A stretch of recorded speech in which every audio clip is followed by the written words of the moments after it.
हे बघा, याला म्हणतात चुडताला वळून झालं की चुडताला गाठी हे करणे, बांधणे. नमस्कार फ्रेंड, मी आता काही फिशिंगसाठी वगैरे आलो नाही, मी घरीच आहे आणि आता मी तुम्हाला दाखवतोय पारंपरिक पद्धतीने नारळाची झापं कशी विणतात. आमच्या भाषेत वळतात, तुमच्या भाषेत विणतात. चला तर मग हे बघा, अशा पद्धतीने आपल्या इथे चुडताची सुरुवात होते. 2 चुडते अशा घेतात आणि मग चालू होतं वळायला. पहिली तिसरी ही हे आर्ट आहे चुडता वळायचं. ही कोकणातील एक पद्धत आहे. हे कला आता सगळ्या लुप्त होत चालल्यात, कारण आजकाल लोक सगळं रेडीमेड वापरतात मंडपासाठी. पूर्वी ह्याचाच मंडप, ह्याचंच छत असं सगळं व्हायचं. तर आता थोडं थोडं करून मी दाखवते कसं हे करतायत ते. तो मधला पोर्शन हे बघा, शूटिंग करू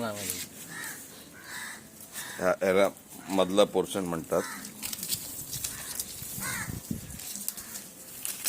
सुरुवात कशी करतात ती मी तुम्हाला दाखवलेली आहे.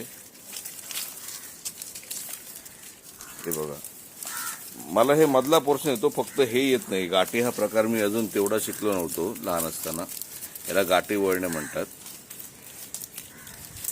किती झाप बनवून झालीत बघा. तर ही कला जिवंत राहण्यासाठी आता काय करावं हा कोकणातील लोकांना प्रश्न आहे.